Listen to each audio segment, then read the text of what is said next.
nessa, meu povo. Vamos trabalhar alguns tópicos aí. Eu tinha mandado esse material porque eu até achei que ficaria disponível para vocês.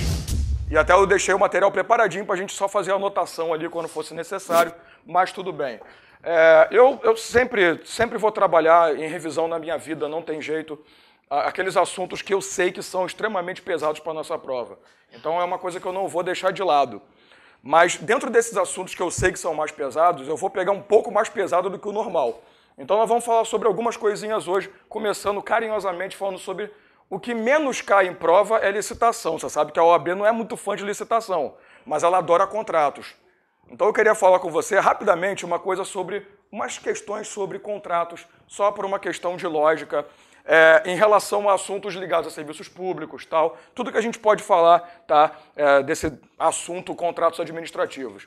Primeira coisa importante para a gente sempre lembrar, que é uma coisa que normalmente a nossa banca gosta de falar, todo contrato tem como formalidade, o contrato administrativo, ser por escrito. Necessariamente o contrato tem que ser escrito para poder ser formalizado de forma devida. Mas lembre-se que existe uma previsão na nossa lei do formato de verbal, da possibilidade de contratação verbal. Então lembra como é que é a regra? Desde que seja até 5%, né, do valor, o menor valor estabelecido para o procedimento licitatório, que seria 5% dos 80 mil do convite, também conhecido como R$4.000, né? Então até 4 mil, beleza, desde que seja para pronto pagamento e desde que seja também para entrega imediata do material adquirido, ou seja, uma prestação efetiva. Então, só para lembrar esse primeiro detalhe, formalidade de contrato, sempre por escrito, com exceção 5% do valor do convite, do menor valor para convite, pronto pagamento e entrega imediata, né, ou execução imediata. Aí nós permitimos sim,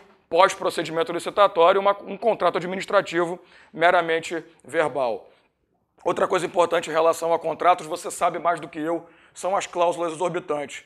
Até porque, quando você fala em cláusulas, pode cair questão dentro de licitação, dentro de serviços públicos. Tem vários assuntos ali que eu tenho que aplicar essa questão das cláusulas exorbitantes. Lá eu tenho o poder de fiscalização, lá eu tenho o poder de aplicação de penalidade, lá eu tenho o poder de alteração unilateral de contrato, a rescisão unilateral de contrato, a ocupação temporária dos bens. Dessas 5 cláusulas clássicas previstas na nossa Lei 8666, eu queria focar com você em algumas delas aí. A primeira é a chamada alteração unilateral de contrato. Você lembra aquela regra básica? Após o contrato firmado, a administração pública ela pode sim alterar o contrato estabelecido quanto ao valor ou quanto ao projeto. Não existe possibilidade de alteração de contrato quanto à cláusula financeira ou cláusula remuneratória. Pensamento simples. Eu faço um contrato para uma construção, para uma obra. Vamos lá para uma obra simplista. Vai construir uma ponte lá de, sei lá, uns 50 quilômetros, uma ponte pequenininha, bem miserável. E a gente estabelece o valor do contrato em R$500 mil. O que você consegue extrair dessa informação? 50 quilômetros, R$500 mil, a cada quilômetro a cláusula financeira é de R$10 mil. Então, cada quilômetro construído rende R$10 mil para o cara contratado. Pode a administração pública mexer nessa cláusula específica? Eu quero pagar 8 mil, quero pagar 7. Essa não. Mas nada impede que a administração chegue e informe o seguinte, queridão, 50 não, eu preciso construir 60. Ou o contrário, 50 não, eu preciso construir só 45. Está avisado. Não é pode ser, né? Tá avisado. A alteração unilateral de contrato tem essa característica. Eu não vou depender da outra parte concordar. Eu não tenho que esperar a anuência de ninguém.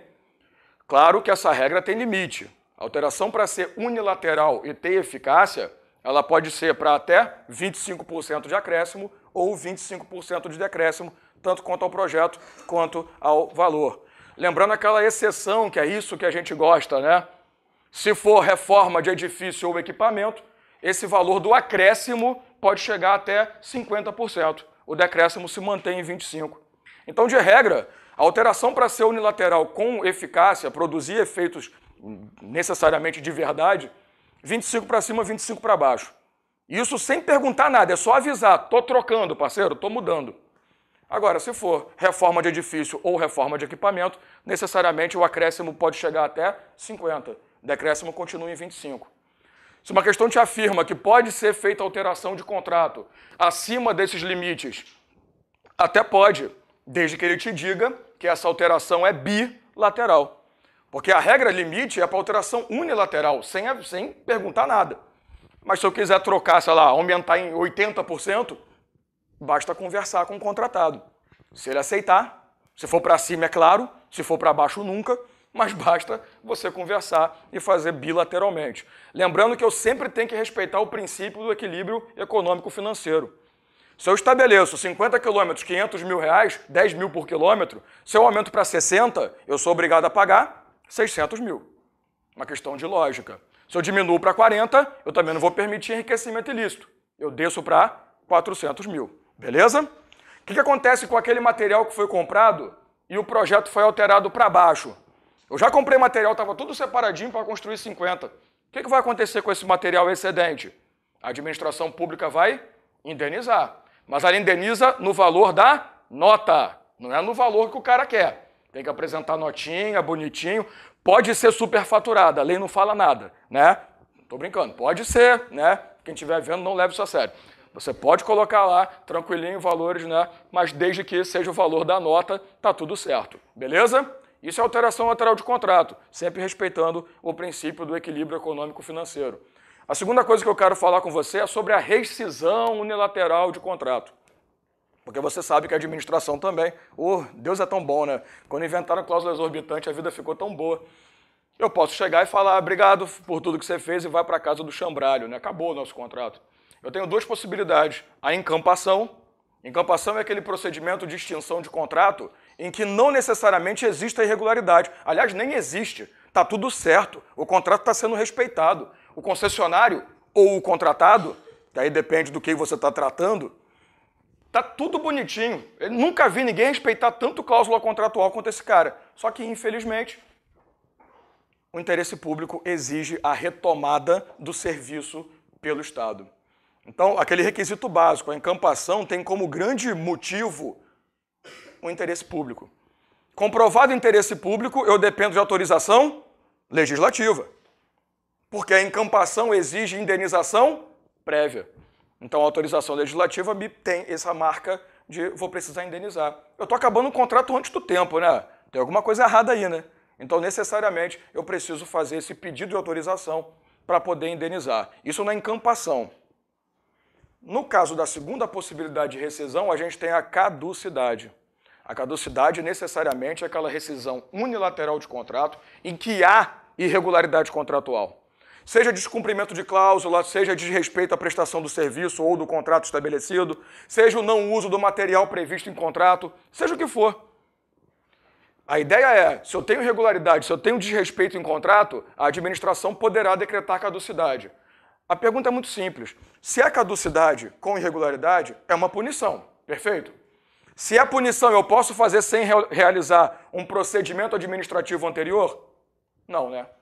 Então, se tem irregularidade, eu preciso realizar um procedimento administrativo. Classicamente, a gente fala da intervenção. Nomeia-se interventor, o cara tem 30 dias para levantar documentos necessários para comprovar a suspeita. É aberto um procedimento administrativo, esse processo pode durar até 180 dias. Depois disso, ou arquiva, devolve e indeniza eventuais danos, ou decreta caducidade. Então, a intervenção tem um período máximo de 210 dias. 30 dias com o interventor atuando, levantando documentações, e 180 dias com um processo administrativo devidamente instaurado. Pode resultar na caducidade. Lembrando que, como a caducidade é uma ação de rescisão unilateral, eu não preciso do poder judiciário, né? É via administrativa. Posso usar o judiciário? Posso, mas não preciso. Não se esquece também que o direito administrativo não é tão escroto. A gente fala assim, judiciário que se exploda, mas se eu precisar dele eu vou procurar. A gente também não é tão canalha, né? Até porque a gente está falando de irregularidade.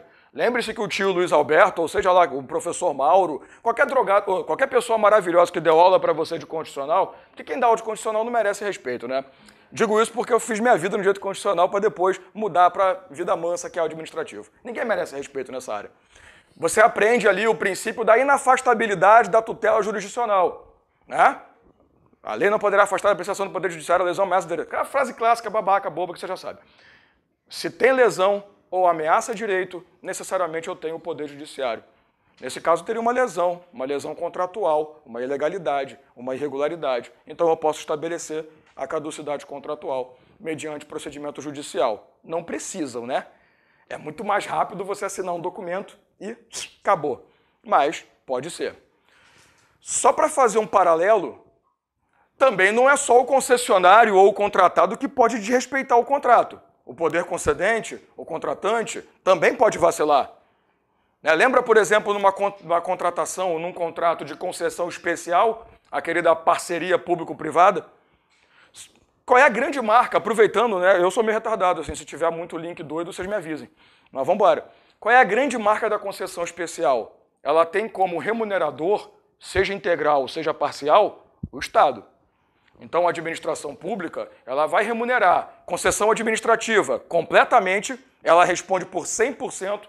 Concessão patrocinada, ela responde por até 70%. Acima disso, só com autorização legislativa. Mas ela tem, obviamente, uma participação do usuário, ajudando a pagar ali a tarifa do serviço. Por que eu estou falando dessa maluquice toda? Porque pode ser que num contrato, por exemplo, de concessão patrocinada, a administração não está fazendo o repasse. Ela não está cumprindo a parte dela. Aí eu tenho irregularidade contratual, mas por conta do poder concedente, por conta do contratante. Dá para rescindir? Dá, mas não de forma unilateral. Também está querendo demais, né? Você veio para o contrato sabendo que quem manda sou eu. Mas o nome da ação é rescisão, só para dificultar a nossa vida. A rescisão unilateral não é pela rescisão, mas a rescisão que não é unilateral é pela rescisão. Legal, né? A ação de rescisão contratual. Óbvio, se é o particular que vai tentar desfazer o contrato, eu vou tentar fazer isso pela via judicial. Nunca que o particular vai conseguir pela via administrativa, só faltava essa, né? O particular necessariamente vai pela via judicial, obrigatoriamente, tá? Então, só para te lembrar esse paralelo, que a caducidade e a rescisão, elas têm o mesmo motivo, né? Desrespeito contratual. A diferença é que na caducidade, quem desrespeita é o contratado. Na rescisão, é o contratante, tá? Só por uma questão de lembrança. Falou de alteração, é importante. Falou de rescisão, é importante. Falar de ocupação temporária dos bens também. Por quê? De novo, eu não posso confundir ocupação temporária dos bens com ocupação temporária da intervenção do Estado na propriedade, que é outro assunto que eu amo, e a FGV também. Você sabe que intervenção do Estado na propriedade é um assunto extremamente comum para nós, seja em primeira, seja em segunda, até na 18ª fase do exame da ordem costuma cair, né? Que é uma fase mais complicadinha. Não sei se vocês chegaram lá, é tipo Sonic, você vai evoluindo, uma hora você para. Mas a ideia é a seguinte, né? A ideia é muito básica. A partir do momento que você tem uma ação de ocupação temporária dos bens, o que você tem aqui é a administração pública ocupando os bens de um contratado, de um prestador de serviço, para manutenção do serviço para a sociedade. Lembre-se do princípio da continuidade da prestação do serviço público. Se eu tenho possibilidade de paralisação ou paralisação efetiva, o Estado pode ocupar temporariamente os bens para manter a prestação. É como se o concessionário de transporte público coletivo em Porto Alegre simplesmente parasse de oferecer o serviço, seja porque ele acha que o contrato está indevido, seja porque o pessoal entrou em greve, paralisou. O Estado vai lá, coloca servidores dentro dos ônibus, dentro dos equipamentos para prestação do serviço e ocupa temporariamente os bens. Por quê? Porque a sociedade não pode se prejudicar. Lembre-se do histórico que isso é obrigação de quem? Do Estado. A prestação do serviço público sempre será a obrigação inicial do Estado. Mesmo que ele faça a concessão, mesmo que ele faça uma autorização, que é aquele papo dos serviços públicos não exclusivos, ele tem a obrigação de fiscalizar. E se ele não fiscaliza, vai cair na rabeta dele. Então a responsabilidade do Estado é sempre, eu não estou falando de responsabilidade civil em si, mas a responsabilidade do Estado sempre será a prestação do serviço público. Então, cara, pode ser ruim para você imaginar isso. Pô, a prefeitura vai botar servidor para dirigir ônibus. Faz parte. É uma questão de obrigação. Nem que pegue os ônibus dela e coloque para atender as linhas que esse outro atenderia. Mas, pô, se eu tenho a possibilidade de ocupar temporariamente os bens, eu não vou usar os meus, né? Claro que eventuais danos ocorridos nessa ocupação temporária, eu tenho que indenizar. Não confunda nunca com a ocupação temporária, que é aquela medida interventiva restritiva do Estado. A ocupação temporária ela não tem o condão de atingir bens móveis, ela só tem a função de atingir bem imóvel, né, para ficar uma coisa legal. E eu tenho a ideia dela de ser apenas uma ocupação para atender interesse público, porém não emergencial, não urgente. É um atendimento ao interesse. É aquela historinha, eu vou fazer uma obra. A administração está fazendo a obra, bonitinho, você tem um terreninho do lado ali. Ela ocupa o seu terreninho para colocar o maquinário, para colocar ali um cimento, né, para colocar ali uma aguinha, um negocinho guardadinho, bonitinho. Ocupação temporária de bens. Nada emergencial, não é nada desesperador. Mas, ocupação temporária, só, né? Até eu caio na asneira. É uma ocupaçãozinha simples para atender necessidade do povo. Por que eu estou querendo destacar esse negócio de, pelo amor de Deus, não tem emergência? Porque se tiver emergência, não é ocupação temporária, é requisição administrativa.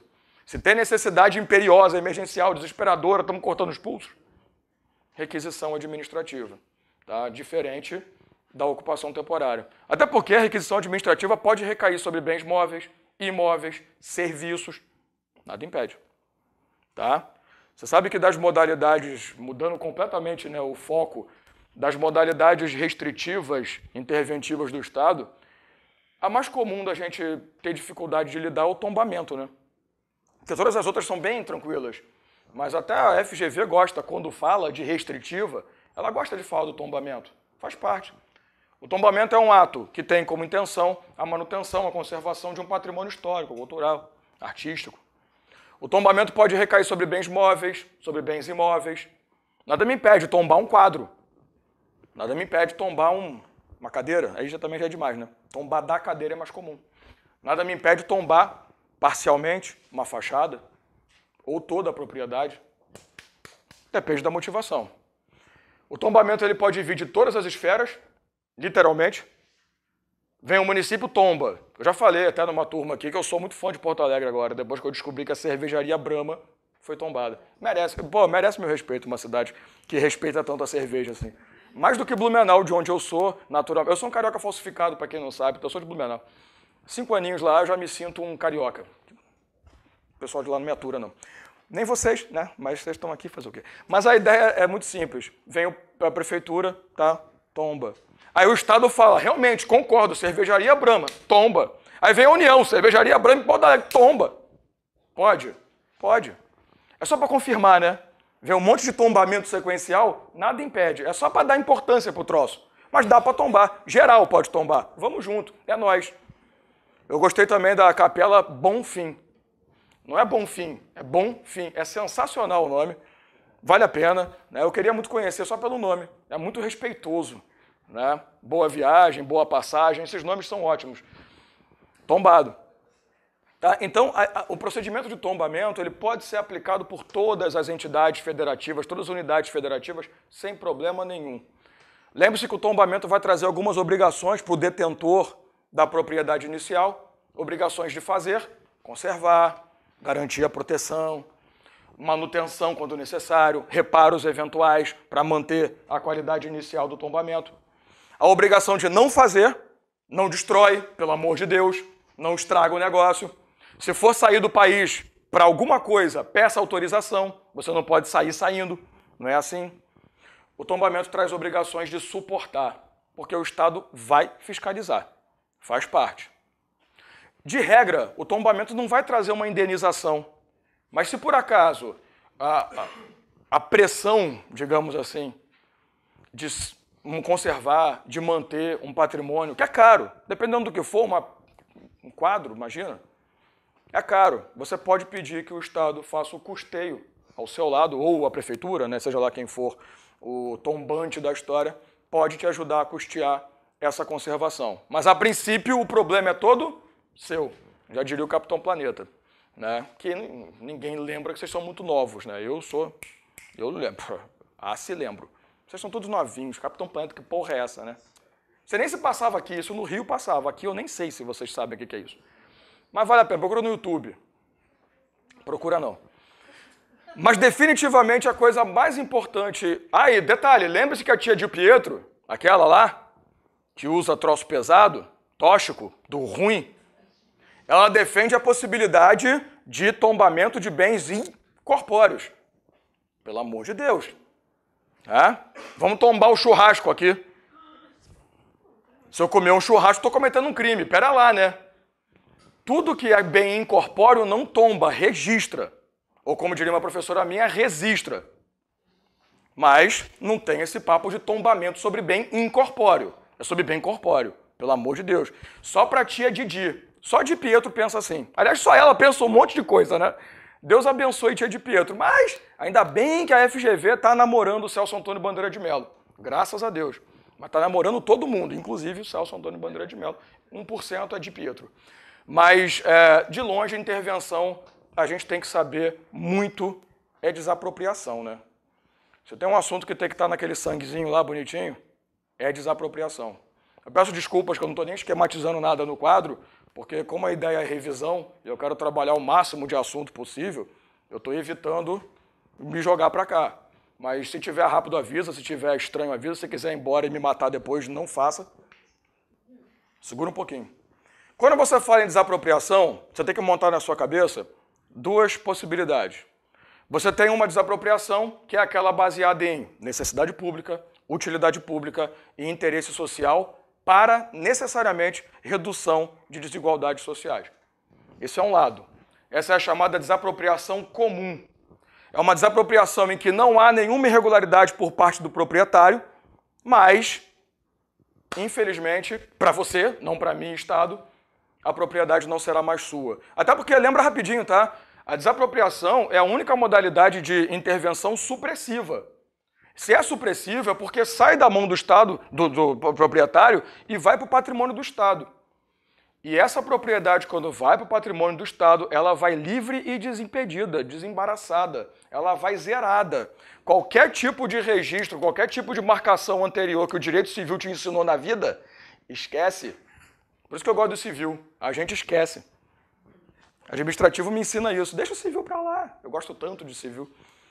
Qualquer coisa, qualquer mácula, no bom sentido da propriedade, ela chega zerada. É como se tivesse acabado de ser construída só para o Estado. Olha que legal. Vem livre e desembaraçado para a mão do Estado. Voltando. A desapropriação comum necessariamente traz a ideia de que você vai desapropriar não por irregularidade, mas sim por necessidade pública, utilidade pública ou o interesse social para redução de desigualdade. Construção lá daqueles movimentos que a gente conhece, planos habitacionais, Minha Casa Minha Dívida, essas coisas que vocês conhecem muito bem, né, esses procedimentos clássicos. Porém, eu tenho uma outra modalidade desapropriatória, em que há alguma irregularidade. A desapropriação especial, que pode ser urbana ou rural por não atender à função social da propriedade, e lembrando que isso também deriva da ideia de desapropriação por interesse público. Só que é interesse público por não cumprir função social da propriedade. Uma propriedade urbana ou rural que não cumpre a sua função social deve ser desapropriada para a utilização de, sei lá, planos habitacionais, reforma agrária, depende do alvo. E aquela clássica, a desapropriação que eu aplico por conta de cultivo de psicotrópicos e exploração de trabalho escravo. Que aí é a desapropriação ou a expropriação, né? A desapropriação especial ou expropriação. Você quer que eu fale só por causa do... né? Entendi. Só por causa do chiado da televisão da meia-noite às 6, que vocês nem lembram que isso acontecia também. Ninguém lembra que da madrugada não tinha televisão. Né? Não tinha pornô no Multishow naquela época. Então nem tinha Multishow naquela época. Nem a Emanuele passava na Bandeirantes ainda. Essa entrega a idade pra cacete. Mas deixa pra lá, o perfume de Emanuele, o livro de Emanuele, era tudo, cara, muito bom aquele tempo de softcore. Mas assim, cara, ele tá gravando, né? Ai, cacete, desculpa a gente que tá revendo isso. Dá um arrependimento às vezes. Fazer o quê, né? Mas a ideia é a seguinte, meu povo, a desapropriação confisco, confiscatória, a desapropriação sanção, é essa que é aplicada sobre propriedades que estão com utilização irregular. Eu vou indenizar? Tá bom. Só faltava essa, tá cultivando psicotrópico, ilegal, ainda vou pagar para você para pegar, vai pra merda. E outra, a desapropriação confiscatória, ela recai sobre qual parte da propriedade? A totalidade, né? Não tem parte. Ah, mas eu só plantei aqui no cantinho. Vou desapropriar tudo. Geral. Desapropriação confiscatória recai sobre tudo. Porque a desapropriação de regra ela pode ser parcial. A confiscatória não. A confisca é a mais fácil. 243 da Constituição, tá lá bonitinho, a gente não vai nem dar muita atenção. Até porque eu já falei tudo que tinha para falar, então eu estou dando uma desculpa para não precisar falar mais dela. Mas vamos lá. A desapropriação comum, ela tem como regra necessidade, utilidade, interesse social. Para, de novo, vou repetir, que eu sou chato, redução de desigualdades sociais. Tem indenização, sim ou não? Sim. Em qual forma? Prévia, aquela mentira, justa e em dinheiro. Não há desapropriação aqui, salvo prática, que na prática sim, não há desapropriação por outro meio que não seja pagamento em dinheiro. Lembrando que esse cálculo, né, do valor de indenização, você consegue extrair do Estatuto das Cidades, que é maravilhoso. É o valor do IPTU, isso você já sabe, descontado eventuais valorizações por obras do Estado. Ou seja, vai cair mais. Já é ruim, piora. Mas vai ser pago, fica tranquilo. Por que eu estou falando de indenização? Porque a desapropriação especial, apesar de ter esse cunho sancionatório, fora a própria sanção, ela é indenizada também, né? Se for desapropriação especial urbana, qual é a modalidade de indenização? Títulos da dívida pública, que são resgatáveis em até 10 anos. Ó, por favor, uma regra que você não pode esquecer nunca. Uma regrinha só, além de todas que a gente está falando, só mais uma. A indenização para desapropriação urbana só, especial urbana, ela é feita em título da dívida pública, exceto eventuais benfeitorias necessárias e úteis autorizadas. Essas benfeitorias são indenizadas em dinheiro, não em títulos. Então vai ter uma separação de valores. Só na urbana. Na rural, título da dívida agrária, resgatáveis em até 20 anos. Aqui não tem conversa. Ah, mas tem benfeitoria. Vai para o cálculo. Até aí de boa? Né? Fica um ping-pong escroto, né? Vamos dizer que está legal, né? Eu estou querendo já ir embora, mas tudo bem. Isso é você falando, claro, não eu. A desapropriação comum tem como procedimento clássico a declaração, a fase declaratória, em que eu declaro o procedimento desapropriatório, em que eu aviso, né? Ô, bonitão, vai perder a propriedade. Aí você chora, vai na igreja, tá? Faz aquelas coisas legais para poder passar o processo. Mas, quais são os efeitos da fase declaratória? 3. Primeiro, a partir do momento que se declara através de um decreto expropriatório, claro, né? Através do decreto, que só pode ser formalizado por unidade federativa. A partir do momento que tem o decreto declarando a desapropriação, o primeiro efeito clássico, ele determina a possibilidade de penetração na propriedade pelo Estado. A partir da declaração, o Estado poderá penetrar na propriedade para poder fazer avaliações, medições, para poder verificar a propriedade em si. Primeiro efeito, de penetração. Segundo efeito, a fixação do estado da propriedade. Porque quando você declara, você fala, eu quero desapropriar do jeitinho que está. Se fizer muito reboco, se der, sabe, der muita cirurgia plástica, o negócio vai mudar. Eu quero do jeito que está. Porque brasileiro é brasileiro. E não desiste nunca. Quando o cara decreta a desapropriação, você faz o quê? Benfeitoria atrás de benfeitoria, né? Vão aumentar o valor da indenização, pô. Eu não sou otário. Mas a lei sabe que você não é otário. É por isso que ela diz que há fixação do Estado. Toda benfeitoria posterior à declaração que for feita só será indenizada se for necessária ou útil, desde que autorizada pelo Estado. Também não é chegar, mas é útil. Tá, você não me perguntou? Aí entra no cálculo indenizatório. Até aí de boa? Decretei a fixação, determinei possibilidade de penetração, começa a correr prazo prescricional. Para quem? Para a administração pública executar o procedimento desapropriatório, né? Aí isso vale para a administração. Como é que é o prazo? Se for utilidade e necessidade pública, 5 anos. Se for interesse social, passado esse prazo, se a administração não respeita nenhum dos dois prazos, a administração ela pode determinar a desapropriação novamente sobre a mesma propriedade? Até pode, depois de 1 ano. Ela vai ficar com 1 ano de carência, estilo plano de saúde. Então, a administração ela tem como prazo prescricional 5 anos, no caso de pública, utilidade ou necessidade, e 2 no caso de social, interesse. Fechou? Isso é tudo desapropriação comum. Prazo de execução. É o prazo prescricional de execução. Entre a declaração e a execução. 5 anos. E da última aula, 2 anos. Valeu. 2 anos de interesse social. Calma, vocês não estão confundindo com a execução da obra, não? Lá na desapropriação especial. Não, execução. 2 anos para interesse público. Necessária, utilidade de... Utilidade pública e social público, 5 anos. Necessidade pública, 2 anos. Interesse público, 1 ano. Acho que vocês anotaram, porque isso daí de 2 anos e 1 ano é desapropriação especial. Não, comum. A especial é aqui, ó. Não, sim, mas eu vou... São os prazos da especial. É da última aula. Corrige. Se eu falei merda, vambora. Tá, não, mas então tá. Mas, por favor, 5 anos, Tá, o prazo da desapropriação comum. comum. Tá, vamos Entre declaratório e executório. 5 anos, necessidade de utilidade pública, 5 anos.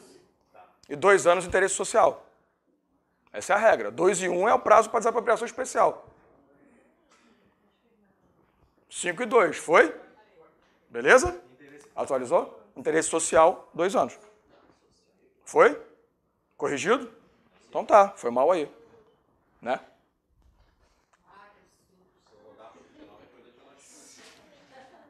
Continuo achando... Na desapropriação especial, isso é desapropriação comum. Lembrando, claro, eu vou para a fase executória.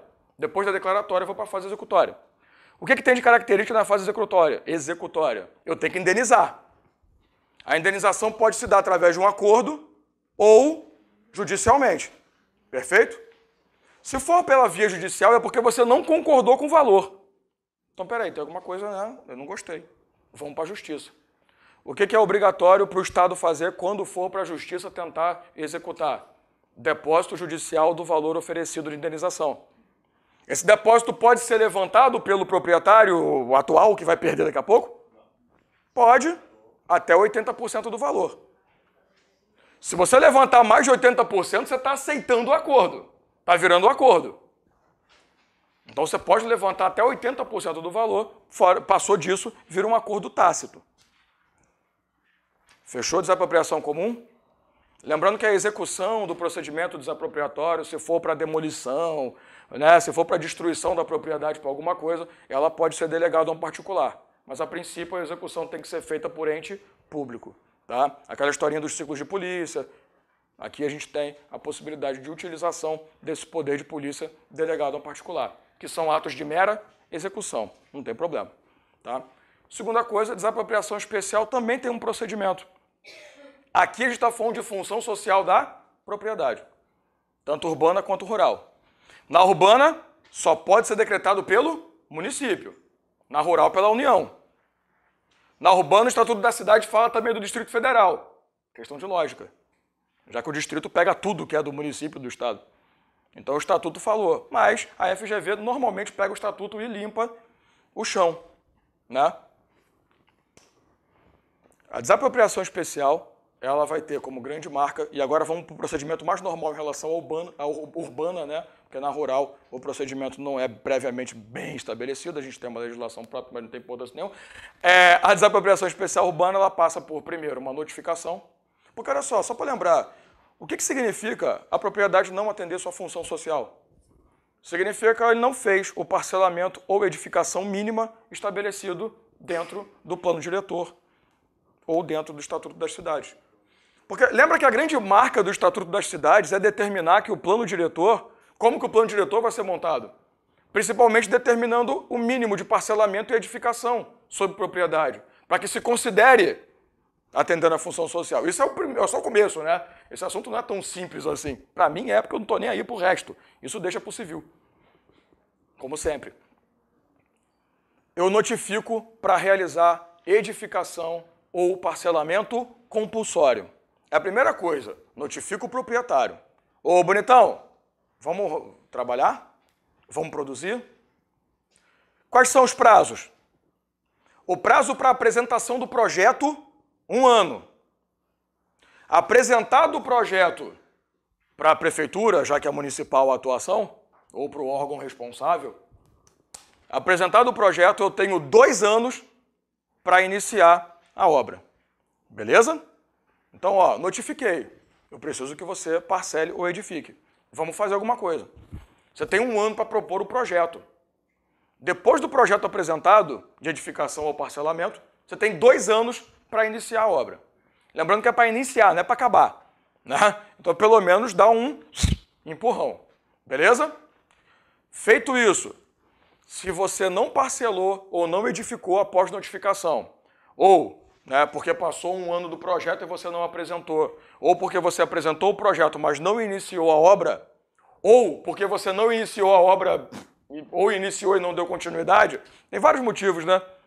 A gente vai para o segundo procedimento, o aumento progressivo da alíquota de IPTU, que é para te assustar mesmo. Tu não vai parcelar e edificar? Tem certeza? Então vamos aumentar a alíquota de IPTU. Esse aumento pode ser por até 5 anos. Ele vai ser por 5 anos, aliás. Pode chegar no máximo a 15% de alíquota. E a regra é que de um ano para o outro, a alíquota não pode sofrer mais do que o dobro de aumento. Então passou de um ano para o outro, dobra. De um ano para o outro, dobra. De outro ano, dobra. Lógico que eu não posso passar de 15%. Aí entra aquela historinha básica. Pô, cara, olha só. Eu notifiquei você. Aumentei o IPTU. Ah, eu estou pagando IPTU. Pô, graças a Deus. Isso não quer dizer nada. A cobrança do IPTU não é uma forma de tratar você só com tributação. Pagou tributo, está em dia.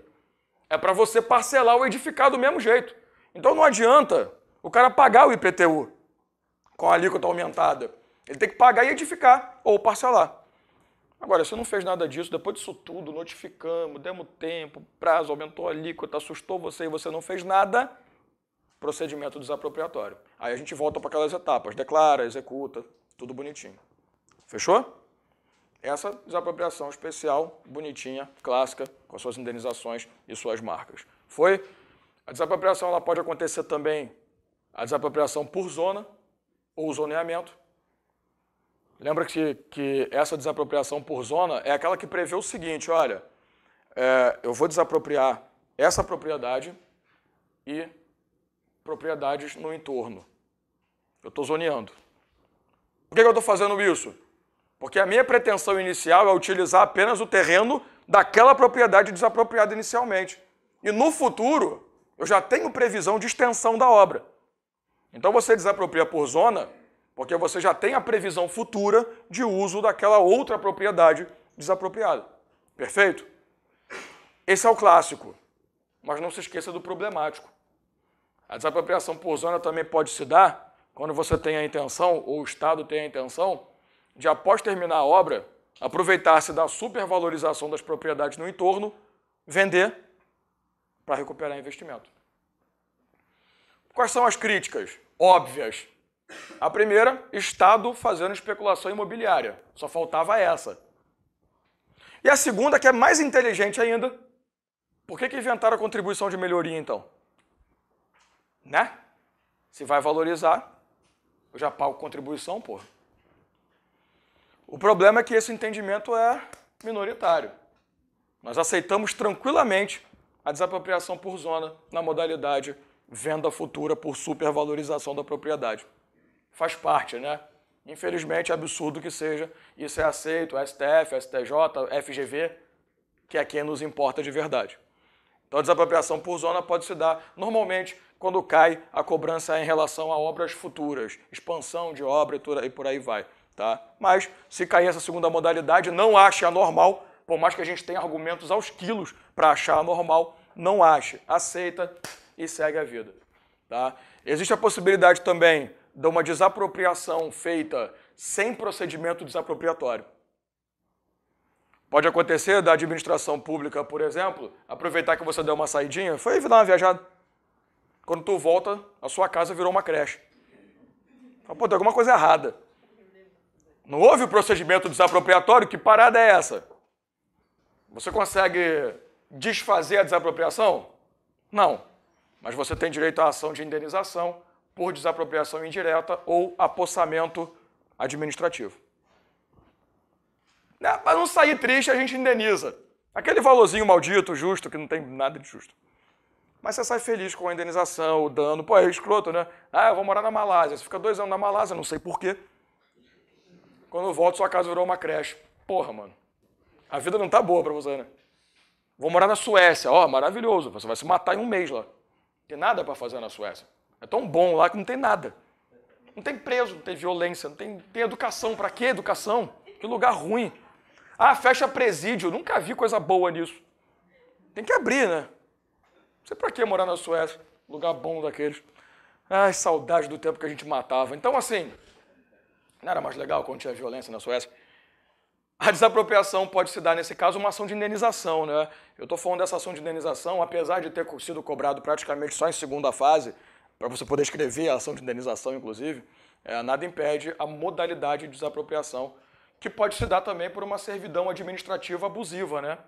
Lembra da servidão? Eu pego um cantinho teu, coloco lá um poste de iluminação, pego um cantinho da propriedade, coloco lá uma transmissão de antena celular. Aí eu vou pegando pedacinho da propriedade, e chega uma hora que eu tomei a propriedade inteira, praticamente. Ou o que sobrou é inútil para você. Aí você faz o quê? Direito de extensão. Ou você pede para a administração pública estender a desapropriação para toda a propriedade, ou você pode entrar com um pedido de indenização por desapropriação indireta. Você pode entrar em qualquer uma das duas. Só que o direito de extensão nessa hora é meio... né? Não é mais fácil entrar com uma indenização logo? Porque o direito de extensão é aquele que você só está assim, eu vou desapropriar parcialmente, tá, beleza, mas o que sobrou, nem meu cachorro consegue morar ali. Estende. Mas de todos esses, você sabe que o instituto mais importante para você é a retrocessão. De longe. Porque você sabe que existe a tal da predestinação, que é um nome bonito. Dá vontade de botar o nome no filho disso. Predestinação, vem cá, meu filho. Vamos almoçar. A predestinação pode ser lícita ou ilícita. Né? É o terceiro filho. Então, assim, porque não é 3. A predestinação, aliás, ela é uma técnica de desvio de finalidade do procedimento desapropriatório. Pode ser que o desvio de finalidade ocorra de forma lícita, porque ele continua atendendo interesse público. Quando eu desapropriei, eu tinha a intenção de construir uma creche. Mas agora eu percebi que é muito mais importante construir um hospital. Tranquilo, continua atendendo interesse público, não foi? Ótimo. Agora, pode ter aquela predestinação do tipo, desapropriei para construir uma escola e resolvi vender. Sacanagem, né? Você acha que o Estado vai fazer isso? Nunca. No Brasil, não. Predestinação ilícita, que eu estou desviando a finalidade para o interesse privado e não público. Se eu mantenho na área pública, tá ótimo. Agora, pô, né? Pera lá. A predestinação ilícita me dá o direito, como ex-proprietário, de requerer a recuperação da propriedade. Isso é maravilhoso. Porque é a única modalidade que eu tenho que eu posso voltar a ser proprietário. Eu não sou mais ex, eu quero voltar a ser o proprietário. A propriedade é minha. Seja lá o que está construído aí, ou seja lá que você fez alguma coisa com esse troço. Então a predestinação lícita te dá o direito da retrocessão, que é a retomada da propriedade após procedimento de desapropriação. Ah, mas e a indenização que eu recebi? Deus te abençoou, querido. Né? Virou Mega Sena. Mas aquela Mega Sena de primeira semana, que paga pouco. Mas já é alguma coisa. Guarda na poupança. Fechou? Intervenção. Oi? Não, não preciso. É meu. Já indenizou mesmo? Você que fez merda, não foi, Estado? Então, eu quero de volta. Tá, então, desapropriação é um instituto extremamente importante para você conhecer. Por isso que eu quis perder no bom sentido, né? Despender, não é nem perder, né? Despender um pouco mais de tempo para a gente falar sobre isso. Parceria público-privada, rapidinho. A 11.079, a concessão especial. Eu já falei para você mais ou menos dela. As modalidades, concessão administrativa, concessão patrocinada. Mas eu queria só que você lembrasse 4 regrinhas. Porque são as regras que você precisa para resolver qualquer questão de parceria público-privada que não seja cobrando a letra da lei, já que não é lá o nosso grande problema.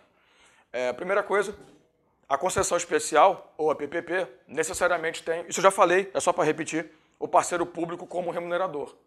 Seja integral, na concessão administrativa, já que ele é o usuário final, direto ou indiretamente, ou parcial, quando patrocinada.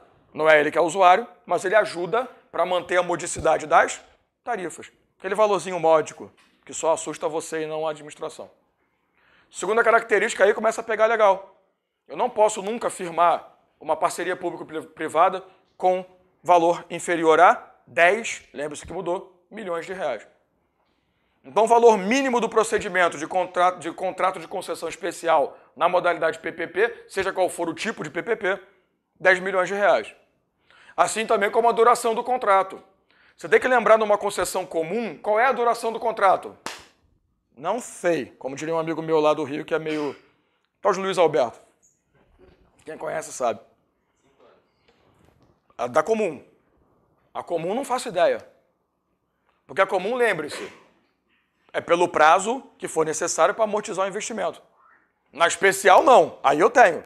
A especial diz o quê? 5 anos no mínimo, 35 anos no máximo. Gente, a regra mais importante que a FGV gosta, 35 anos no máximo mesmo, incluindo eventual prorrogação. Tá? Não se esqueça, não é 70 anos com prorrogação, é 35 mesmo. Se quer prorrogar, prorroga dentro dos 35. Não exagera, não.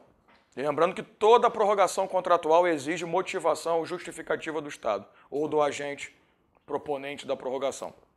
Voltando, 10 milhões de reais, 5 a 35 anos, tem que ter o parceiro público como responsável pela remuneração, seja integral ou parcial. E, por último, a formação da SPE, a Sociedade de Propósito Específico, que é aquela entidade formada por todo mundo que representa, administra, gere a parceria público-privada. Tá? Então não se esqueça que existem essas 4 situaçõezinhas que eu preciso sempre estabelecer. A Sociedade de Propósito Específico é uma entidade de personalidade jurídica, óbvio, que ela tem que ser firmada para poder assinar o contrato, inclusive. Não há contrato de concessão especial firmado com outra pessoa que não a Sociedade de Propósito Específico, desenvolvida, criada para esse fim. Por isso que o propósito é específico. Assinar contrato, gerir o contrato, administrar o contrato, levar o contrato à frente, desrespeitar o contrato, essas coisas que a gente faz normalmente. Tá? 4 características clássicas da nossa concessão especial, só para evitar a fadiga. Não vou falar de princípios com você, porque princípios você sabe que tem que saber pra cacete, então não é comigo a preocupação. Não vou falar de ato administrativo com você, porque você tem que saber ato administrativo, não tem? Quais são os elementos mesmo? Competência, finalidade, forma, motivo, objeto. Clássico, né? O mérito do ato se compõe na análise de motivo e objeto.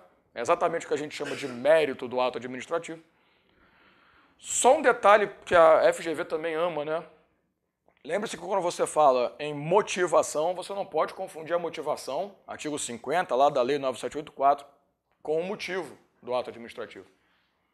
A motivação necessariamente é uma base ou é uma parte do elemento forma. O motivo é um elemento próprio. O motivo é aquela história, pressupostos de fato e de direito que levaram à produção do ato administrativo. Motivação é o blá blá blá, blá blá blá, blá blá blá que levou a fazer o ato administrativo. É a historinha. Só para a gente marcar. Você foi demitido por ter agredido seu superior. Qual é o motivo? Agressão física, né, a um superior ou a um colega de trabalho, sem estar em estado de legítima defesa. Qual é o fundamento legal? Qual é o fundamento, o pressuposto de direito? A Lei 8.112, artigo 132, algum inciso que eu não lembro o número. Mas você vai ter lá do seu lado mesmo. Deus abençoe. Só que não adianta eu chegar para você e falar, olha, você foi demitido simplesmente porque você agrediu fisicamente seu superior. Como é que eu vou me defender? Como é que eu vou propor o meu contraditório e ampla defesa? Não agredi? Fui longe, né? Minha defesa foi ótima. Não, eu preciso da motivação. A motivação, como ela faz parte do elemento forma, é toda a explicação. No dia tal, o servidor se apresentou embriagado. O gerente, o superior, né, o chefe, gerente é de pobre, né? Chefe. O chefe tentou retirá-lo da repartição, não gostou, desferiu um soco na face do superior. Pronto. Motivação. Historinha que me levou a isso. Quer me cegar? Não, né? A historinha que me levou a isso. E tem um motivo. Então lembre-se que todo ato administrativo se divide em 3 partes. Uma parte que é a motivação, outras 2 partes que compõem o motivo. Pressuposto de fato, enquadramento, tipificação administrativa e pressuposto de direito, a própria fundamentação legal. Beleza? Todo ato administrativo precisa de motivação? É o que a gente espera. Todo ato administrativo que tiver motivação está vinculado a essa motivação? Sempre. A pergunta é, e aqueles atos raríssimos? Por exemplo, uma exoneração, que é livre, de cargo comissionado? E se eu quiser motivar, eu posso? Não preciso, mas eu resolvo motivar. A revogação de uma autorização de serviço público, que é precária, eu posso? Posso motivar. Se eu motivar, eu fico vinculado à realidade do motivo, perfeito? Da motivação, melhor dizendo, apresentado. Teoria dos motivos determinantes. Todo ato administrativo tem que ser motivado de regra. Os que não precisa, fica quietinho, que é melhor. Se tem motivação, eu preciso apresentar a veracidade da motivação para a produção do ato, com base na teoria dos motivos determinantes. Então, se você resolver mentir, o ato vai perder validade. Beleza? Digamos que sim. Né? Dá para chegar até meia-noite? Falando rapidamente sobre esses elementos. O pessoal me ama para não falar outra coisa. Tudo bem com você? Não, né? Lembre-se dos atributos. Presunção de legitimidade, que abarca a veracidade e abarca a questão da legitimidade, da legalidade. Tipicidade. Tia de Pietro diz. Ela gosta. Autoexecutoriedade e a imperatividade do ato. Sempre. Só para lembrar você os atributos depois, né? Você já sabe quais são as características de cada um deles. Sabe tudo, né? Assim que eu gosto, porra. Tô pontuando. Falar porra, eu tô pontuando. Só pode, né? Poder de polícia, lembra? Você sabe que a FGV gosta, não sabe? Ela tem uma tara por poder de polícia. Eu não sei o que tem naquele negócio que ela gosta tanto. O poder de polícia é a ideia de restrição de liberdade ou de direitos individuais para atender interesse público. Ela é a verdadeira composição da chamada polícia administrativa, até porque a judiciária, para mim, não estou nem aí. A judiciária você vê com Pietro, não comigo. Processinho penal, aquela coisa chata ali que o pessoal acha que sabe alguma coisa. Olha lá, o pessoal, eles, vocês sabem. Nossa polícia administrativa ela tem como atuação o poder de polícia. E eu só estou querendo falar do poder de polícia para poder lembrar para você a questão dos ciclos de polícia, que é uma frescura, mas que o STJ estabeleceu muito bem e faz o quê, né? A gente tem que sempre utilizar essa ideia. Quais são os 4 ciclos de polícia mesmo? Ciclo de norma, ordem ou conduta, que é a administração pública podendo determinar a forma de agir. O ciclo de consentimento, que é a administração dando sua autorização para a fruição do direito ou da liberdade. O ciclo de fiscalização, que é depois que eu te autorizei, eu tenho que ver se você está respeitando as regras. E o ciclo de sanção ou penalidade. Caso você desrespeite, tapa na cara, já diria aquele pagode. Então a ideia básica é que o poder de polícia ele se separa em atos de mera execução e atos de propriedade do Estado. Atos de polícia. Desse ciclo, a gente tem como atos de polícia logo indelegáveis norma, ordem, conduta e sanção, a primeira e última. Porém, o STJ nos disse que há possibilidade de delegar para um particular os ciclos de consentimento e fiscalização, por serem, aí concorda com o STF, atos de mera execução. Então, assim, eu quero tirar minha carteira de motorista. Quem é que vai determinar a ordem, norma ou conduta? O Estado. Eu não posso delegar para o particular as regras da concessão da carteira de motorista, da habilitação. O consentimento é quando você autoriza o acesso ao direito. Isso eu posso delegar para o particular. Agradeço a autoescola, né? Ela fica muito feliz com essa delegação. Ela consente. Depois do consentimento, eu posso fiscalizar. O particular pode fiscalizar. Aquela história de instalação de radar por empresa privada. Normal. Agora, identifiquei irregularidade, eu posso aplicar punição? Eu, particular, nunca. Porque a sanção não é ato de mera execução. A sanção é ato próprio do Estado. Tá? Então, dos 4 ciclos de polícia, lembre-se sempre que o primeiro e o último, né? Ordem, norma, conduta e sanção, são do Estado. Consentimento e fiscalização são do Estado, porém são delegáveis. Pode ser que vá para lá. Beleza? Uma coisa que também que vira e mexe o pessoal gosta de falar ali é em relação ao processo administrativo disciplinar. Vamos lá? Falar desse carinha aí, que é bom a gente falar. O processo administrativo disciplinar normalmente é o procedimento pelo qual você aplica uma punição a um servidor. Lembrando que não me interessa se está no estágio probatório ou se já é pós-estágio probatório.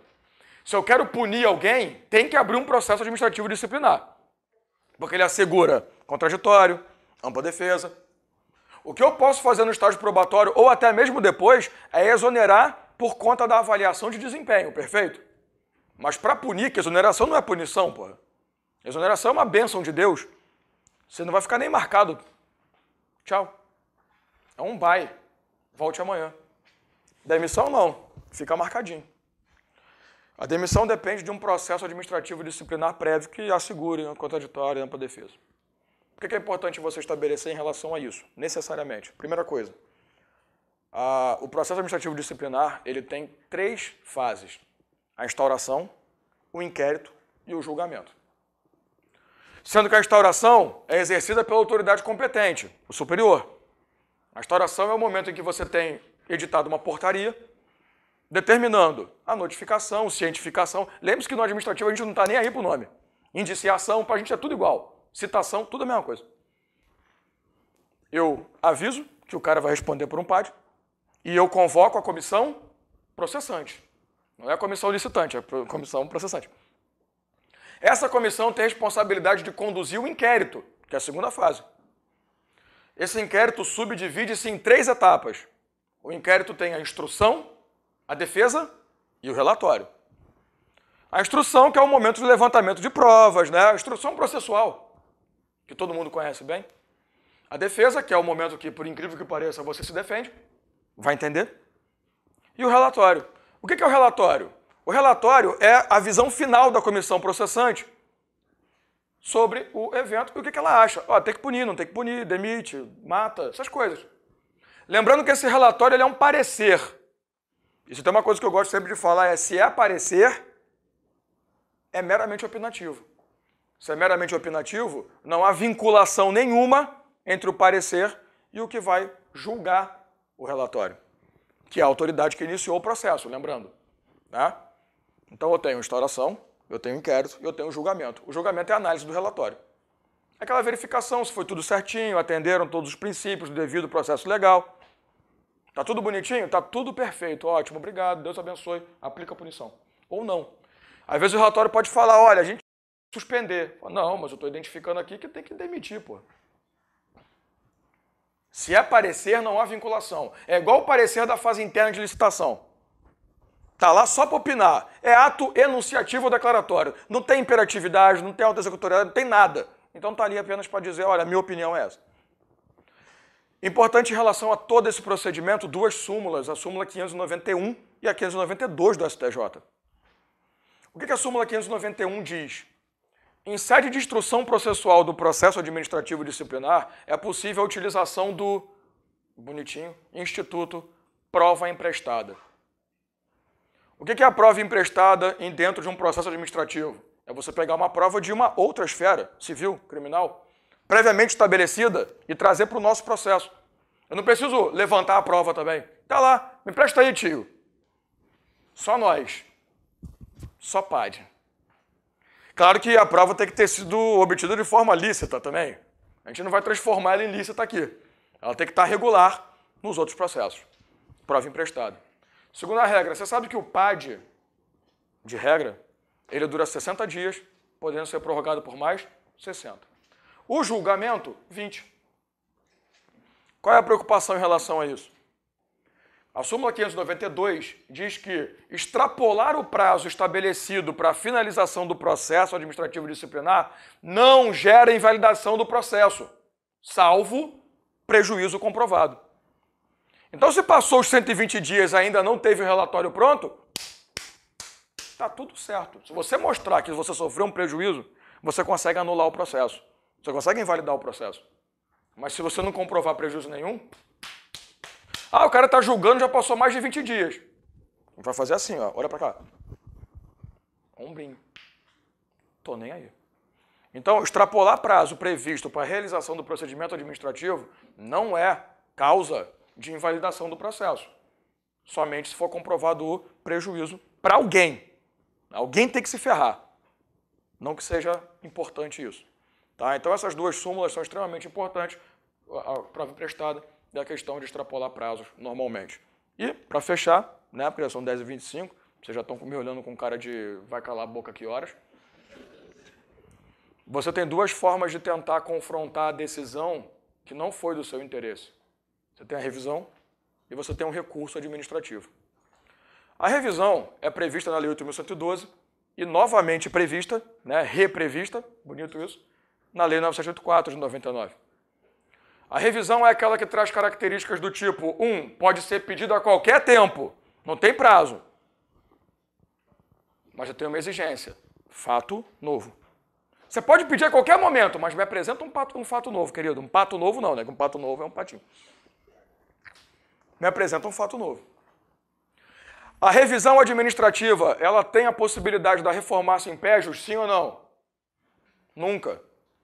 A revisão administrativa, ela permite até mesmo a reformar-se em mérios, mas não em pégios. Odeio falar assim. Pegou? Beleza. O que é o recurso administrativo? O recurso já é mais evoluído. Surgiu com a Lei 9.784. Estabeleceu um procedimento meio que judicial no nosso âmbito administrativo.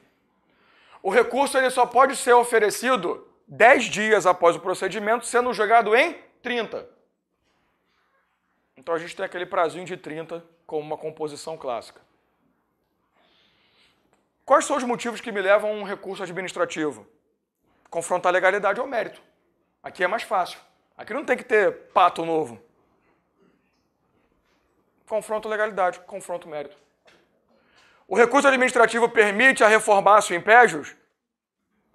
Você foi suspenso, recorreu? Ah, tá certo, não era para ser suspenso. Você está demitido. Pode acontecer. É aquele papo do professor, você corrigiu minha prova errada. Ah, sim, verdade, te dei nota sem dever. Né? Te dei 8, era 6. Eu corrigi errado, realmente. Isso é o recurso administrativo. Ele permite essa possibilidade. Lembrando que o recurso, ele sobe, né? É a instância superior. Sendo que o recurso, antes de subir, ele traz um prazozinho de 5 dias. Bom Natal. Traz um prazo de 5 dias para reconsideração da autoridade que proferiu a decisão. Então, ó, antes do recurso subir, existe a possibilidade da reconsideração. É aquela história, né? Ele te demitiu para te sacanear, você recorreu, ele fez o quê? Ih, rapaz, vai subir, meu superior vai ver e eu tô... Vou reconsiderar. Amigo, volta, que isso? Tranquilo. Foi sem querer, eu confundi as pessoas. É homônimo, a desculpa é sempre essa, né? Parece comigo, é homônimo, não bebi ontem. O recurso administrativo ele tem essa possibilidade de reconsideração. Silente, passaram 5 dias, ninguém fez nada, sobe. E a Lei 9.784 ela fala que o recurso ele pode chegar até no máximo 3 instâncias, salvo disposição em contrário. Tomara que não venha uma lei dizendo que existem 18 instâncias. Mas, por enquanto, para nós são 3, que é o que realmente interessa. Beleza? Eu sei que foi corrido. Eu sei que vocês estão com raiva de mim. Vocês todos estarão aqui no Passaporte amanhã também? Amanhã eu vou me preocupar só com jurisprudência, eu juro. Eu não vou repetir nada que eu falei, fora tudo que eu falei hoje. Pode ser?